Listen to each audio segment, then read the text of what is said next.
Tonight, this dash cam video of a chain reaction crash that left 3 people dead on a California highway. Dash cams are capturing it all. Surveillance video shows a trucker making an illegal U-turn. Dangerous truck drivers on our highways. When a minivan slams right into it, killing 3 people. But some in the media that you might trust are twisting the truth about it all. Sikh truck drivers across the state of California are on high alert.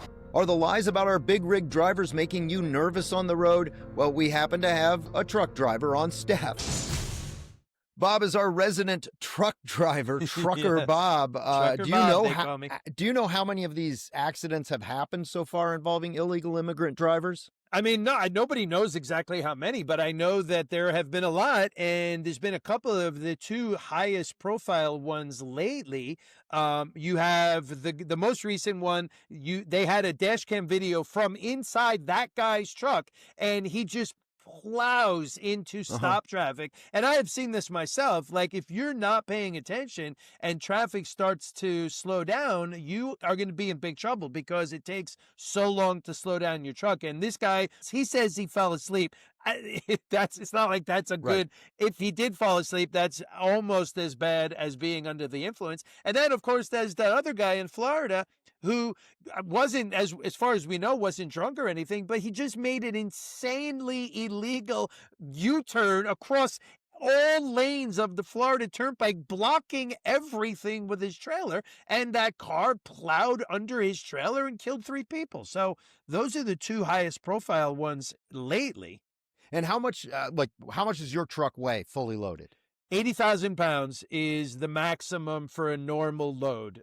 So 40 tons. And believe me, when you're that heavy, no, it takes a lot. And if you hit it, it doesn't really budge. Correct. And believe me, the main stressor in my day is when I do need to slow down. Like if I'm in traffic on the highway, especially even if there's a little bit of a downhill, this is major stress in my life is when I see traffic kind of slowing down up ahead. And now I have to start the slowing down process. And believe me, it's a process. It's not just like step on the brakes, slow down. There's a whole process involved.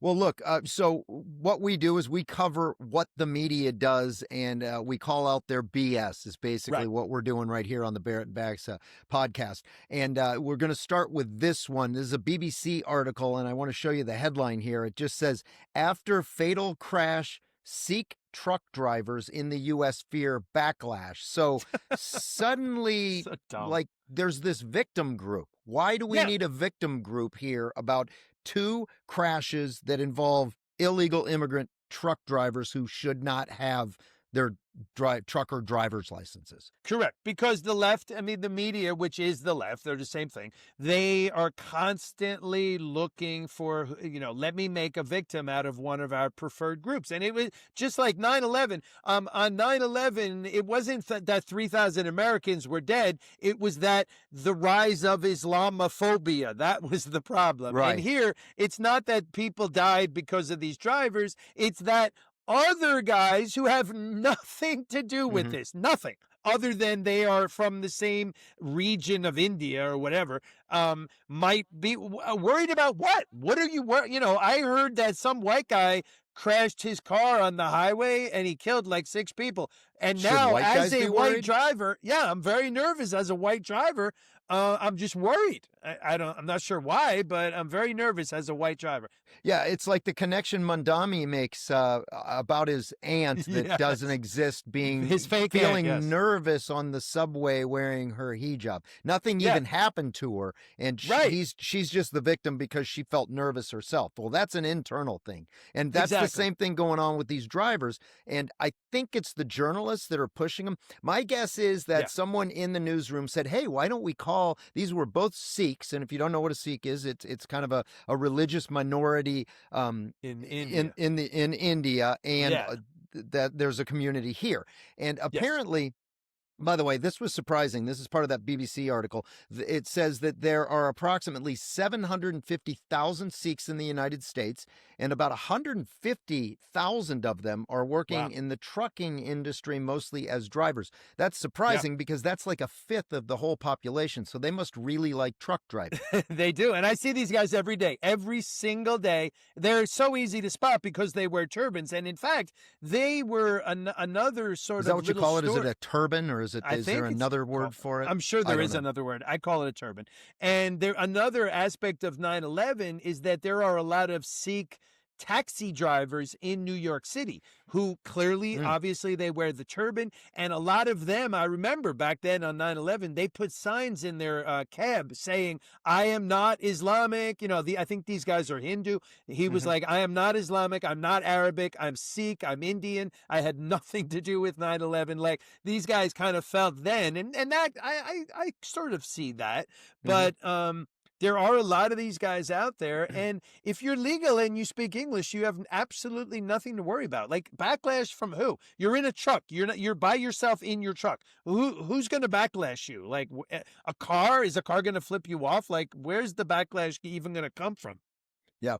And we want to get more into how the media has covered this and sort of made that community the victim somehow in these two crashes. And the reason we do it is because we're two guys who worked inside the system. Now we're exposing how it works. So don't miss an episode of Barrett and Baxa. You need to subscribe, comment, share it with someone who still believes in honest media if you have friends like that. But for this story, we are packed with experts. We have a breaking news reporter, me. We have a traffic reporter, you, and a commercially licensed truck driver here. So you can't get more expert than that on this issue. We have experts all over the place on this story.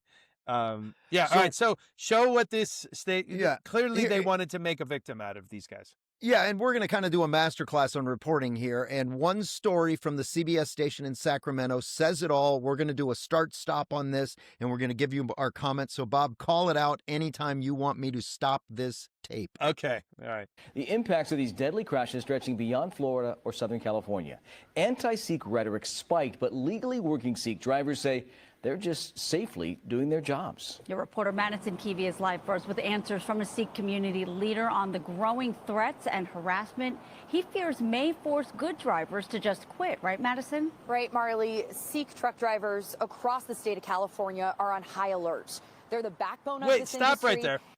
Two things. First of all, the drivers are on high alert. I'm a truck driver. No one there. As far as I know, there is no high alert system. I feel like I need to know this. Is it like at the fuel stop? Is there some sort of flashing sign that says drivers high alert? Watch out for whatever. Bob, when you're gassing up, do you see all the Sikh drivers sort of looking behind them and like watching whether or not they are on high alert? Them?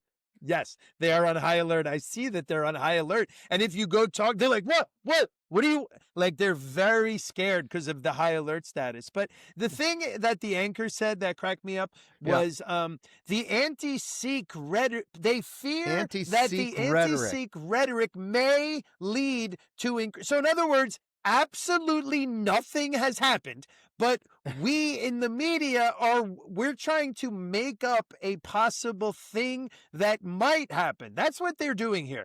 The newsroom sat around and said, all right, we have a bunch of dead Americans and probably some of them are white. So we don't care about the victims because a white crime victim is not something we care about. The real victim here are the Sikh drivers. So how do we play this story to sort of, let's talk about anti-Sikh rhetoric. That's a vague enough term that we won't have to prove it. We don't have to show, where is the anti-Sikh rhetoric? Like, the whole concept of rhetoric is bullshit right from the start. Like, it's such a vague thing. But then saying that the rhetoric may lead to backlash. Like, so the whole thing is bullshit. Nothing has happened. And this is all taking place in the minds of this newsroom and nowhere else. And I think the real victims are the people that are watching this newscast. Let's play some more of it. Okay. But after those two deadly crashes, many are left worried and wondering if they should keep driving. No, they're not. Right. Bullshit. I get so many calls from the drivers that they're being yelled at, they're being called names, this and that. I mean, you name it. The roadway risks for Sikh truck drivers is growing, heightened by 2 deadly crashes where undocumented Sikh drivers have been accused of causing the chaos in just 3 months. Okay, I'm going to stop it right there. Number one, Bob, are you seeing any of these people being harassed? No. And yelled at? First of all, truck drivers, every single day, if you're a truck driver, somebody in a car yells at you. That's number one. I'm a Caucasian. As we have talked about in another episode, we always have to identify our race and our sexual preference. So I'm a heterosexual Caucasian man driving my truck, and we get yelled at by cars all the time. That has nothing to do with being Sikh. And this guy's own example, okay, he didn't say, well, there was that time where the Sikh driver was pulled out of his truck and beaten to within an inch of his life. There was that other time where the Sikh driver was firebombed. There was that third time where the Sikh family, no. His examples that he gave is they might get yelled at, they might have names yelled, this and that. They're being yelled at, they're being, called names, this and that. That was what he said. Yelled at, names, this and that. So those are the examples. I bet you're getting a lot of this and that out there. I get so much this and that when I'm a truck driver. It's a daily thing. Yes, the yelling and the names and the this and that. So this is all bullshit. This whole story is a made-up fantasy that is not real. Let's continue. I'm not defending anyone. I mean, if anyone did mistake, they should pay for it. They should serve whatever they did. But don't punish everyone just because of one person. No one's going to punish. Is the CEO of the North American Punjabi Trucking Association, made up of more than 2,000 members. He's been in the business for 3 decades, but these incidents and the political back and forth that's followed have even seasoned drivers worried. Do your drivers feel safe leaving California? Absolutely not. They are not feeling safe. A lot of good drivers, a lot of people that we work with every day, a lot of people that they are taking care of their families. They're doing the things right, but they are fearful right now. What? Okay, Why? So, no, they're not. They're not They're fearful. not. What are they worried about? He said that they're worried about I think the issue is if they leave California, they know that in other states that they really aren't valid drivers because they don't meet the criteria that the federal government puts in place. Bingo. For example, the guy in Florida, he gets his license in California. California breaks all the rules, and all of a sudden somebody in Florida has to pay for it. That's what makes people angry about this whole illegal immigrant situation. They're supposed to speak English. They're supposed to take the tests that everybody takes. And in California, they're basically giving these drivers a pass.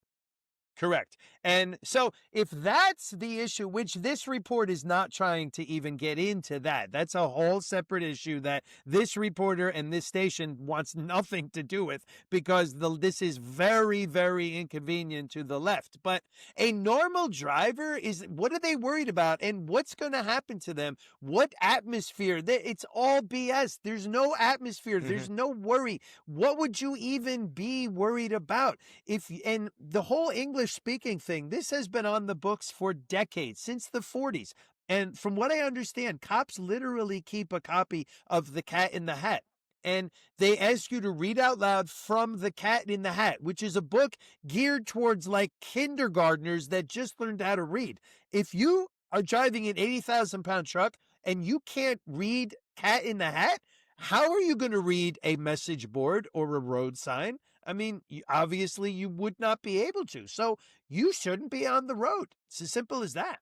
And how are you going to, I mean, you have to have conversations with the people at these, the weigh stations, because at the weigh station, they're looking at your truck, like they're looking at your tires. They're making sure that your engine's not running too hot, that your brakes are not running too hot. I mean, you have to be able to answer specific questions about your vehicle. What are you carrying? How long have you been driving? And if you can't have a conversation with the driver of that vehicle, how are you going to determine whether they're really safely on the road or not? That's you would the not bottom be line. able to. Right. And that's why we have these regulations in place for that exact reason. You hit upon the exact reason. You must be able to speak fluently and speak and understand, read, write English. That's our language in this country. If you want to come here and get a CDL, I mean, it's in the law. You're supposed to be fluent in English before you're even given a CDL. Obviously, California is breaking that law. And we've seen videos where a cop starts talking to a guy. He's asking him just very, hey, Simple why are you questions. parked here? And the guy's like, yes. No, why are you parked here? Yes. And the cop's like, you don't understand English. And the cop, yes. Like, it's obvious that the guy has no clue. This isn't a regular everyday car, right? This is a huge, deadly truck that clearly in both of these situations can be either deadly if it hits you or deadly if you hit it. Either way. Yeah. So this if a reporter guy behind finally... you in a car, the guy falls asleep behind you in a car and he plows into the back of your car. All right, you could get hurt for sure, but the car in front of you is probably fine. Guy falls asleep in a truck and is going 80 miles an hour and plows it like you, the car in front of you, the car in front of that. It's going to be like the next 10 cars are going to be demolished. You're going to all be dead. Like, this is a missile. This is an 80,000-pound missile flying down the highway. It's next to you and your baby in your car. Like, do you want that guy to be unable to understand anything that's sort of happening around him? And not even to mention the fact that if you just arrived in our country, like, imagine going to Russia and becoming a truck driver tomorrow. Like, that would be pretty hard to be a Russian truck driver. So how does a guy come here and become a truck driver on day one? It's crazy. All right, let's continue because this reporter does get into the language issue here toward the end of her story. Let's play. At a truck stop off of I-5, we set out to talk to drivers about their experiences. But no one wanted to be on camera talking about this subject out of fear. But again, like in the back of your head, like if you're driving for a minute, there's still an instinct. Fixing the fear, Dylan suggests, may just start with understanding what's happening on the highway. As a Sikh, as a Punjabi, as a Sikh, as an Indian, not everyone out there is a culprit, but everyone faces that. We face that. Dylan says when it comes to the state's commercial driver's license test system, there's room for improvement, specifically when it comes to the English language proficiency. These tests in California are able to be taken in multiple languages, but that does make some problems for drivers that don't speak English because all of the highway and road signs are in English. He says he's trying to address this and improve English language for all drivers by offering free English classes out of Stockton. Well, she clearly has a problem with the English language. Yes, well. she's not good Like, at she English needs language. to get some English. The Punjabi guy was better than her. So, first of all, you should have never been allowed to get your CDL in the first place. It's nice that he's trying to improve their English now. This is after the fact. They legally are required to be fluent in English before you can get a CDL. Now, if you don't like that law, we say this all the time. If you don't like a law, change the law. The law says fluent in English or you can't have a CDL. And then just backing up a little bit, what would any driver be worried about unless he's got something to hide? If you have nothing to hide, why would you be worried? I mean, I saw a post on Facebook that drivers are afraid to pull into weigh stations because ICE is there. I go into a weigh station every single day, sometimes 3 or 4 times a day. I am never worried because I know my truck is not overweight and I know I'm not an illegal alien. My license is fine. I'm not drunk. Like, there's nothing to worry about. I know everything's fine. And let's some crazy chance that maybe my brakes are completely messed up. Okay, they're going to put me out of service. I'm going to pull into an area that's specifically for that. You don't get arrested. You have to get your brakes fixed. And there's roadside service. I mean, yes, it would be an inconvenience, but it's nothing to worry about. Nothing bad is going to happen to you unless you are breaking the law, which these people clearly are. Yeah, and I just am tired of the media trying to find an extra victim in anything. There were victims of these crashes. They don't need to find extra victims, and I know why they did it. It's what we call a sidebar in the newsroom, which is sort of a story off to the side of the main story when you want to build up your team coverage. You don't need sidebars in a situation like that. You don't have to go out and find a bunch of extra victims to go along with a story that already has enough victims of its own. Did anyone, I mean, I don't know, maybe I missed it. Did that reporter say anything about the multiple dead Americans laying on the highway bleeding to death? Did she even mention them at all? She did not mention the victims of the crashes at all. So that's an irrelevant part of this story. What's important is that the Sikh driver might have an upset tummy when he thinks about the fact that someone might say a mean name to him on the highway. That's what's relevant here, not the dead bodies laying on the ground. But what they should have been doing, what the sidebar in this newsroom should have been is, well, how many of these illegal immigrant drivers are out there? And how many drivers do we have here in California that cannot pass the literacy test, the English literacy test? That's the real sidebar here. Not could there be some other drivers who are doing it legally that feel bad that somebody might think they're doing it illegally? I mean, like I said, it's a ridiculous sidebar. It's a ridiculous sidebar that should have had a completely different sidebar. I mean, why? That's a perfect idea. You should be the assignment editor at this station. I should be the news director at that right. station. Why didn't they have a crew go out and say, all right, we've now had 2 different accidents with multiple dead people. Holy crap. These involving guys could illegal be immigrants that didn't speak English. Right. Let's go out and do a hidden camera thing and just walk up to these guys and try to start a conversation in English and see if they were able to talk to us. Let's do that as a hidden camera story. Now, that would be a good story, but you're not going to see that on this station. That would require a real newsroom. Well, that's it for this episode of Barrett and Baxa. Like, subscribe, and do all that other stuff podcasts want you to do.